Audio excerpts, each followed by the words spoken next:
Hello and welcome. In this video, we're going to look at one of the specific areas of interviewing that I don't think is discussed quite often enough, and that is the difference between interviewing men and women.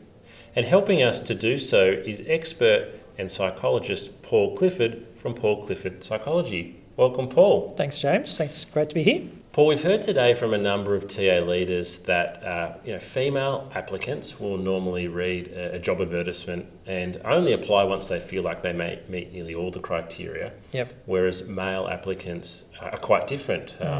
They're much happier to apply only meeting a few of the criteria. Mm-hmm. Is it the same in the interview room? I think women tend to be more conflicted on balance, and therefore when it comes to the interview questions, it's almost like they're evaluating each question and going, okay, don't overstate yourself here. Make sure that you're being, quite honest and following the rules. Whereas I think guys are, generally speaking, a little less concerned about that. I mean, there is research around deceptive behaviour in interviews, which does demonstrate that males on balance are more likely to be deceptive. So, it might be the little white lie kind of thing. That will probably play out in interview as well. So what can organisations and interviewers do, given this information? If the men have got a particular bias, you can actually be transmitted to the female candidate.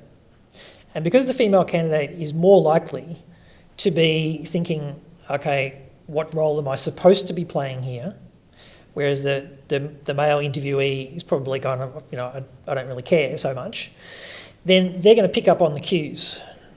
Okay, so if you're a male interviewer and you've kind of decided or unconsciously transmitting a view that I'm not sure this woman is fitting the stereotype, they can send a signal. The woman can pick up on that signal and go, "Oh, so I'm not doing so well here," and then they become even more agreeable and even less confident in putting their points of view forward. You need to increase your level of awareness around what you're doing and how you might be inadvertently sending a signal to a candidate that I actually don't think this is going as well as what you might be thinking, or I've kind of made up my mind. The idea around suspending judgment, I talk about, because I do some clinical work as well, and I talk to clients about the idea of suspending judgment. The idea, we all make judgments and we make decisions, but you can make a decision about a particular interview question, but try not to make a decision about halfway through the interview about whether this candidate is right or not. Suspend that judgment. Oh, it happens all the time too, doesn't it? That's right. And it is a conscious thing that you need to do and remind yourself of. Mm-hmm. And I catch myself all the time, reminding myself that a good first impression is good, but now we've got to have the whole interview. So correct.